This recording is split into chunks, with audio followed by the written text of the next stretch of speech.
Hello guys, welcome to my channel. पुনৰ এই নতুন ভিডিঅ'লৈ আপোনালোকক সকলোকে স্বাগতম জনাইছোঁ। আশা কৰোঁ সকলোৱে ভালেই আছে। আজি আপোনালোকৰ মাজলৈ খুব সোৱাদযুক্ত কণীৰ ৰেচিপি লৈ আনিছোঁ, কণীৰ কাৰী। আহকচোন আমি এই কণীৰ কাৰীখিনি কেনেদৰে বনাওঁ খাই চাওঁহি। এনেদৰে এবাৰ বনাই খাবচোন, খুবেই ভাল লাগে খাই। মই প্ৰথমে পিঁয়াজ, বিলাহী আৰু কেঁচা জলকীয়া লৈ লৈছোঁ। এতিয়া মই বিলাহীখিনি কাটি ল'ম। বিলাহীখিনি মই ওপৰত ঠাৰি থকা জেগাখিনি কাটি লৈছোঁ, নহ'লে এইখিনি জেগা নিসিজে। আপোনালোকে ইচ্ছা কৰিলে বিলাহী দিবও পাৰে বা নিদিলেও হয়। মই পিঁয়াজখিনি কাটি লৈছোঁ, এনেদৰে মই দীঘল দীঘলকৈ কাটি লৈছোঁ পিঁয়াজখিনি। এয়া মই পিঁয়াজখিনি গোটেইখিনি পিঁয়াজ কাটি ল'লোঁ। এই মই জলকীয়া দুটাও কাটি ল'লোঁ। পিঁয়াজ, বিলাহী আৰু জলকীয়া। এতিয়া এয়া মই নহৰু লৈ লৈছোঁ আৰু মই অলপমান আদা গুচাই লৈছোঁ। এইখিনি মই খুন্দনাত ভালদৰে খুন্দি ল'ম। বেছি আদা নহৰু পেষ্ট দিব নালাগে, অলপ কমকৈ দিব লাগে। এতিয়া মই হালধি গুড়ি, জিৰা গুড়ি, জলকীয়া গুড়ি আৰু সোৱাদ অনুসৰি নিমখ দি দিম। এইখিনি আমাৰ মছলা। আৰু আমাক লাগিব অলপমান পাঁচফোৰণ আৰু দুটা তেজপাত আৰু মিঠাতেল। এতিয়া এইখিনি কণীখিনি মই ভালদৰে কাটি ল'ম এনেদৰে। এতিয়া মই গেছত এখন কেৰাহী বহাই দিছোঁ। কেৰাহীখনত মই মিঠাতেল অলপ দি দিছোঁ আৰু তেলখিনি ভালদৰে গৰম হ'ব দিছোঁ। তেলখিনি গৰম হোৱাত মই তাত কণীকেইটা দি দিছোঁ আৰু তাত মই হালধি আৰু সোৱাদ অনুসৰি নিমখখিনি দি দিছোঁ। লগতে মই এইখিনি ভালদৰে লৰাই ল'ম যাতে কণীখিনিৰ হালধি আৰু নিমখখিনি ভালদৰে মিলি যায়। আৰু মই কণীখিনি ৰঙচুৱা হোৱালৈকে ভাজি ল'ম। আপোনালোকে ইচ্ছা কৰিলে কণীখিনিত প্ৰথমতে আপোনালোকে হালধি আৰু নিমখখিনি সানি কেৰাহীত দিলেও হয়। আপোনালোকে যেনেদৰে সুবিধা পায় সেনেদৰে ভাজিলে হ'ল কণীখিনি। যদি কণীখিনি ভাজি খাই বেয়া পায় তেন্তে বইল হৈ থকা কণীখিনিও দিব পাৰে, কিন্তু অলপমান ফালি দিব। এয়া মোৰ কণীখিনি ভাজি হৈ গ'ল। এতিয়া মই সেই একেখিনি তেলতে দুখিলা তেজপাত আৰু এইখিনি পাঁচফোৰণ মই মোহাৰি দি দিছোঁ। পাঁচফোৰণখিনি মোহাৰি দিব লাগে, নহ'লে পাঁচফোৰণৰ গোন্ধটো নাহে। আৰু কেঁচা জলকীয়া দুটা দি দিলোঁ। এতিয়া মই ইয়াত পিঁয়াজখিনি দি দিম আৰু মই এইখিনি ভালদৰে ৰঙচুৱা হোৱালৈকে ভাজি ল'ম। বেছি ৰঙচুৱা নহয়, গল্ডেন ব্ৰাউন হোৱালৈকে ভাজি ল'ম।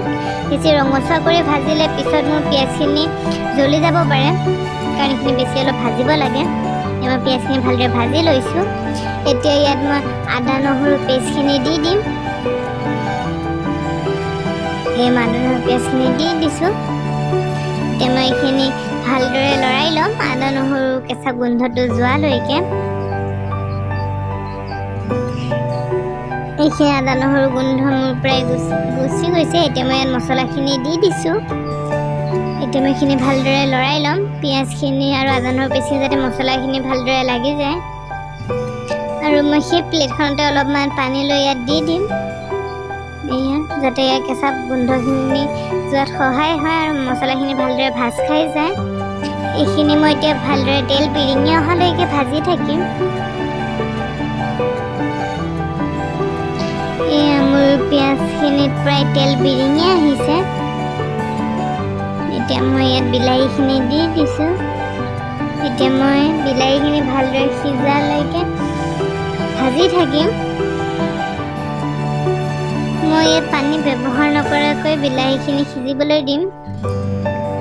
এয়া মোৰ বিলাহীখিনি সিজি আহি আছে। এয়া ভালদৰে মই লৰাই লৈছোঁ বিলাহীখিনি। এয়া মোৰ প্ৰায় বিলাহী সিজি গৈছে।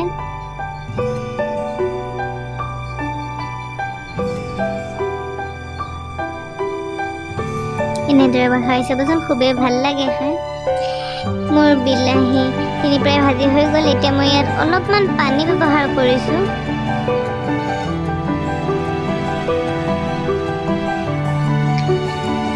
এতিয়া মই এইখিনি অলপমান ভাজি ল'ম।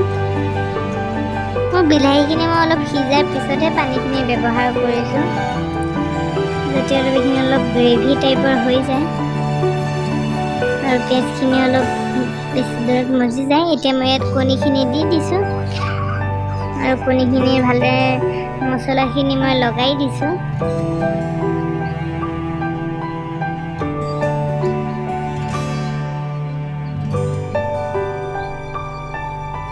এইখিনি ভালদৰে লৰাই থাকিব। এতিয়া মই ঢাকনখন মাৰি দিছোঁ। মই 2 মিনিটৰ বাবে ঢাকনখন মাৰি দিছিলোঁ। এয়া মোৰ কণীখিনি প্ৰায় ভাজা হৈছে। এতিয়া মই ইয়াত পানী দিম। মই ইয়াত আধা কাপ পানী ব্যৱহাৰ কৰিছোঁ, যাতে কণীখিনিত ভালদৰে মছলাখিনি সোমাই যায় আৰু কণীখিনি খাই ভাল লাগে।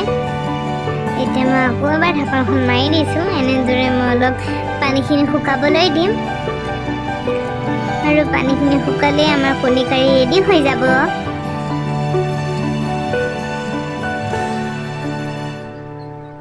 মোৰ কণী কাৰী প্ৰায় হৈ আহিছে। আপোনালোকে ইচ্ছা কৰিলে ধনিয়া দিব পাৰে, মান ধনিয়া পাতো ব্যৱহাৰ কৰিব পাৰে। এনেদৰে এবাৰ খাই চাবচোন, খুবেই ভাল লাগে। মোৰ কণী কাৰী প্ৰায় ৰেডি হৈ গ'ল।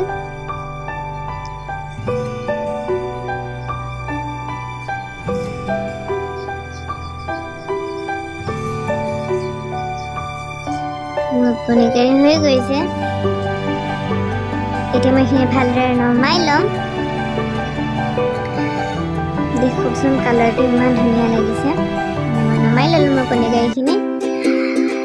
খাবচোন, খুবেই ভাল লাগে খাই। আৰু আপোনালোকে কেনেকুৱা পালে মোক কমেণ্ট কৰি জনাবলৈ নাপাহৰিব। আৰু ভিডিঅ'টো চাই থকাৰ বাবে বহুত বহুত ধন্যবাদ। ভিডিঅ'টো ভাল লাগিলে লাইক, শ্বেয়াৰ, ছাবস্ক্ৰাইব আৰু কমেণ্ট কৰিবলৈ নাপাহৰিব। আৰু কাষত থকা বেল আইকনটো প্ৰেছ কৰি অল কৰি দিব, যাতে মোৰ আহিবলগীয়া ভিডিঅ'ৰ ন'টিফিকেশ্যনসমূহ পাই থাকে। Thank U.